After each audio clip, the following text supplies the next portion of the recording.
आज का जो क्वेश्चन है प्यारे दोस्तों वो है हमारा अनुनासिक का संबंध होता है। तो अनुनासिक का संबंध किससे होता है? क्वेश्चन नंबर 1 है आपका, केवल नाक से, केवल मुख से, नाक और मुख दोनों से। तो यहाँ पर क्या शब्द प्रयोग किया है? अनुनासिक। इसमें प्यारे दोस्तों ये जो अणु है और इसके साथ में क्या है यहाँ पे नासिक है। ये क्या है? अणु और नासिक है। इसमें अणु किसे कह रहे हैं प्यारे दोस्तों? हम पीछे। अणु एक उपसर्ग है जिसका मीनिंग क्या है? पीछे है। नासिका का अर्थ क्या होता है? नाक। नासिका का अर्थ क्या होता है? नाक है। इसमें क्या आ गया? यहाँ नाक के पीछे क्या है हमारा? ये मुख है। और जो मुख और नाक दोनों से उच्चारित हो उसे क्या कहते हैं? अनुनासिक। इसीलिए राइट आंसर हो गया मुख और नाक।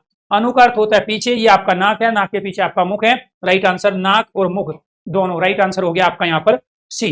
निम्नलिखित वाक्यांश के लिए एक शब्द बताइए। क्या है? पैर से लेकर सिर तक। वो सिर से पैर भी कह सकता है, पैर से लेकर सिर भी कह सकता है। ये आपको ध्यान रखना। आपाद, ठीक है। अनंत है। अद्वितीय, अद्वितीय किसे कहते हैं? जिसके समान कोई दूसरा ना हो, जिसकी तुलना ना की जा सकती है दूसरे से। अनंत, जिसका कोई अंत ना हो। आपाद मस्तक, पैर से लेकर सिर तक। राइट आंसर हो गया क्वेश्चन नंबर 2 का आपका डी। इसके बाद में नेक्स्ट है, हिंदी लिखने के लिए निम्न में से किस बोली को आधार बनाया गया है? आप जो हिंदी लिखते हैं उसमें किस बोली को आधार बनाया गया? इसमें से कौन सी बोली है? खड़ी बोली, बघेली है? नहीं। पश्चिमी हिंदी। पश्चिमी हिंदी के अंदर 5 बोली आती है जिसमें खड़ी बोली ब्रजभाषा है। इसके साथ आपके प्यारे दोस्तों कन्नौजी है, इसके साथ बुंदेली है, हरियाणवी है। तो ये अपने आप में क्या है? पश्चिमी हिंदी। तो उपभाषा है। वो तो बोली पूछ रहा है तो इसका मतलब ये उपभाषा तो हो ही नहीं सकती। पूर्वी हिंदी भी उपभाषा है। तो बोली इसमें 2 दी है, एक बघेली एक खड़ी। और खड़ी बोली को हम हिंदी का मानक रूप मानते हैं। आपसे पूछा जाएगा हिंदी का मानक रूप क्या है? भारतीय संविधान के अनुसार, ठीक है, इसको दर्जा प्राप्त है। तो जो भी हिंदी आप लिखोगे वो मानक रूप कौन सा माना जाएगा? खड़ी बोली, जो मेरठ और उसके आसपास के क्षेत्र में जो बोली जाती है। राइट आंसर हो गया आपका यहाँ पर ए। नेक्स्ट क्वेश्चन, कमला किस गण का उदाहरण है? गण किसे कहते हैं? गण कहते हैं 3 वर्णों के समूह को। 3 वर्णों का जो समूह है, 3 वर्णों का जो समूह है वो क्या कहलाता है? 3 वर्णों का समूह कहलाता है गण। जैसे फॉर एग्जाम्पल यहाँ पे हमने प्रयोग किया 1, 2 और 3, 3 गण हो गए ना। अब इसमें लगाएंगे मात्रा। मात्रा कैसी लगेगी इसमें? इसमें मात्रा 1 आएगी क्योंकि ए है, इसमें भी है, इसमें आ है, 2 है। तो यानी कि लघु लघु गुरु किसके अंतर्गत होती है? ये पता कहां से चलेगा आपको? ये पता चलेगा इस सूत्र से। और सूत्र क्या है आपका? ये माता राजभान सलगा। तो इसको कहते हैं गण सूत्र। गण की संख्या होती है 8। कितने गण होते हैं? 8 गण होते हैं। इसमें से प्यारे दोस्तों आपको ये ध्यान रखना है, जब हम इस पे मात्रा लगाएंगे यहाँ पे 1, 2, 2, 2, 1, इसमें 2, 1, 1, 1 और इसमें 2। तो ये क्या कह रहा है? 1, 1, 2। तो 1, 1, 2 कहाँ है? ये रहा। तो 1, 1, 2 आपका यहाँ से लेके यहाँ तक है। और ये क्या है प्यारे दोस्तों? यहाँ पे सगण। तो इस से क्या बनेगा? सगण। जैसे ये से यगण, मैं से मगण, तैसे तगण, ऐसे से सगण। तो राइट आंसर क्या हो गया आपका? यहाँ हो गया बी। क्वेश्चन नंबर 4 का राइट आंसर बी हो गया, अर्थात वो सगण कहलाएगा। दसन ज्योति बने नहीं जाई और चौथे दिष्ट देखी चमकाई। पंक्ति में बताइए जी कौन सा अलंकार है? अन्योक्ति अलंकार किसे कहते हैं? जहां किसी एक को समर्थन करके दूसरे को टारगेट किया जाए। किसी सामने कोई और है और उसको माध्यम बना के किसी और को बात कही जाए, उसको क्या कहते हैं? अन्योक्ति अलंकार। सहोक्ति कहते हैं जो साथ में रह के किसी पर हम प्यार दोस्तों व्यंग करते हैं, उसके बारे में बताते हैं, वो सहोक्ति है। वक्रोक्ति घुमा फिरा के कहना है, सीधे सीधे नहीं कहना। जैसे महाराणा प्रताप मेवाड़ के शेर थे तो उनको ताकतवर पराक्रमी ना कह के शेर कहा गया, ये वक्रोक्ति है। अब ये क्या कहलाया यहाँ पे प्यार दोस्तों? यहाँ दसन ज्योति बने नहीं जाई चौथे दिष्ट चमकाई। तो अपने आप में किसकी बात हुई है? यहाँ पर किसी एक को टारगेट ना करके प्यार दोस्तों यहाँ पे बढ़ा चढ़ा के बात कही गई। और जहां बढ़ा चढ़ा के बात कही जाती है उसको क्या कहते हैं? अतिशोक्ति अलंकार। राइट आंसर क्या हो गया? 5वें का डी। इसके बाद में यहाँ पे इंग्लिश में शब्द देगा, उसका हिंदी पूछ लेगा, हिंदी में देगा उसको इंग्लिश पूछ लेगा। तो आपसे पूछ रहा है कि निम्न में से, ये क्वेश्चन बहुत पूछे जा रहे हैं हाल फिलहाल जितने भी एग्जाम हुए, पारिभाषिक शब्द एक होता है, आपको ध्यान रखना है, प्रशासनिक शब्दावली, एक होती है पारिभाषिक शब्दावली। तो इसका रूपांतरण आपको हिंदी में करना है। क्या ये अग्रता कहलाएगा? नहीं है। घोषिता कहलाएगा? नहीं है। ये क्या कहलाएगा? उद्घोष। इसको क्या बोलते हैं? उद्घोष करना। किसी चीज को जो है एकदम से अनाउंसमेंट कर देना, उसको क्या कहलाता है? उद्घोष करना। राइट आंसर हो गया आपका यहाँ सी। निम्न में से तत्सम शब्दों की दृष्टि से शुद्ध शब्द बताना है। तो जो तत्सम शब्द है वो कौन से शब्द होते हैं? संस्कृत में प्रयुक्त शब्द।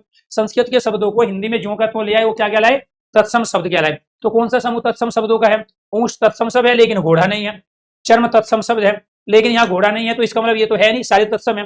ऊंट तत्सम है, ऊंट को कहते हैं। घोटक घोड़े को कहते हैं। और चर्म चमड़े को कहते हैं। इसीलिए राइट आंसर क्या हो गया आपका? बी। ये सारे के सारे क्या कहलाए? अब चाम इसमें यहाँ तद्भव हिंदी का है, ये दोनों तत्सम है। इसमें ये तद्भव है, ये भी तद्भव है, इसमें केवल ये तत्सम था। इसलिए राइट आंसर 7वें का क्या हो गया आपका? बी। कैसे पहचानेंगे कि ये तत्सम है? एक तो तत्सम शब्दों की पहचान क्या है? इसमें यहाँ पर प्यारे दोस्तों ये जो मूर्धन्य व्यंजन का प्रयोग हुआ है, आधा से आ जाए कहीं पे, या फिर मूर्धन्य से ये वाला से आ जाए, या हम इस वाले से का प्रयोग करते हैं तो तत्सम में। घोटक आपका प्राचीन शब्द है भाई, सरल साधारण से जो शब्द है रोजमर्रा की जिंदगी में हम घोड़ा प्रयोग कर रहे हैं, लेकिन इसका प्रयोग कभी कभार करते हैं। जो प्राचीन जो शब्द होते हैं वो तत्सम कहलाते हैं। जिस शब्द के ऊपर ये तैरने वाला रह लगेगा वो भी तत्सम है। तो आप तत्सम की पहचान कैसे करोगे? मूर्धन्य से ऐसे प्राचीन शब्द जो फिलहाल यूज नहीं होता। ऊंट का प्रयोग तो रोज करते हो लेकिन ऊंट का नहीं करते, घोड़े का प्रयोग रोज करते हो लेकिन घोटक का नहीं करते, और चर्म के ऊपर क्या है यहाँ पे रह, इसी वजह से क्या कहलाते हैं? तत्सम। निम्नलिखित में से कौन सा शब्द अव्ययी भाव समास का उदाहरण है? अव्ययी भाव समास किसे कहते हैं? जहाँ पहला पद क्या हो? अव्यय हो। अगर वो अव्यय नहीं है तो निपात होगा, और निपात भी नहीं है तो वो क्या होगा? आपका उपसर्ग होगा। क्या होगा? उपसर्ग। अगर पहला पद अव्यय निपात उपसर्ग में से है तो वो क्या कहलाता है? अव्ययी भाव समास कहलाता है। अब यहाँ पर क्या है जी? ऊपर नीचे ये तो दोनों के दोनों अव्यय है, लेकिन ये अव्ययी भाव नहीं है। यहाँ पे बे खबर में बे क्या है? आपका उपसर्ग है, और जहां पहला उपसर्ग होगा, शब्दांश होगा, तो वो क्या कहलाता है? अव्ययी भाव समास। तो बे क्या है? यहाँ उर्दू का उपसर्ग है, खबर यहाँ मूल शब्द है, खबर भी उर्दू का है, इसलिए राइट आंसर भी। नि उपसर्ग से बना शब्द निम्न में से कौन सा है? नि उपसर्ग का प्रयोग किसमें हुआ है जी? निर्जीव में। तो निर्जीव शब्द कैसे बना है? निर्जीव शब्द बना है आपका यहाँ पे प्यारे दोस्तों निर और जीव से, और इससे पहले ये क्या था? इससे पहले था ये वाला नि और ये जीव। ठीक है, इसका अर्थ क्या होता है? जिसमें जीवन ना हो, बिना जीवन के। तो इसमें तो क्या है? यहाँ ये वाला नहीं है, ये अपने आप में क्या है प्यारे दोस्तों? हिंदी का। ये क्या है? यहाँ संस्कृत का, तो इसमें नहीं है। तो ये क्या बना है? नी और पात। ठीक है, तो राइट आंसर क्या हो गया? बी। ये कैसे बना है? ये बना है आपका निर, और इसके बाद में आकार, निराकार, जिसका कोई आकार ना हो। ये भी रे का विसर्ग में परिवर्तन हो जाएगा। ये निस जो सार है कैसे बना है? ये वाला निस हो गया, और इसके बाद में क्या है? आपका सार। तो राइट आंसर क्या हो गया आपका? यहाँ पर 9 का हो गया बी। बद उपसर्ग किस भाषा का है? तो बद उपसर्ग बताना है किसका है? संस्कृत का, हिंदी का, अंग्रेजी का, या उर्दू फारसी का। तो यहाँ आपको ध्यान रखना है बद किसका है? उर्दू का उपसर्ग है। बद किस्मत, बद हया, ठीक है, बद दस्तूर है। ठीक है, तो राइट आंसर क्या है? उर्दू और फारसी का। राइट आंसर हो गया आपका यहाँ पर डी। मैं लेके आया हूँ एक हिंदी स्पेशल का बेहतरीन बैच, जिसके अंदर हम तभी तमाम स्टेट और सेंट्रल गवर्नमेंट के जितने भी एग्जाम हैं उसके सिलेबस को यहाँ हम कंप्लीट कराएंगे।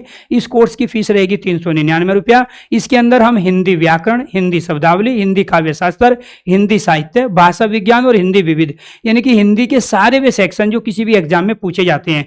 आपका कोई भी एग्जाम हो, 10th पास हो, 12th पास हो, ग्रेजुएशन पास हो, या आप यूजीसी नेट की तैयारी कर रहे हो, आप क्लर्क की तैयारी कर रहे हो, पुलिस भर्ती की, या फिर शिक्षक भर्ती की, प्यारे दोस्तों मैं सारा सिलेबस कराऊंगा इस हिंदी स्पेशल के बैच में कंप्लीट। धन्यवाद।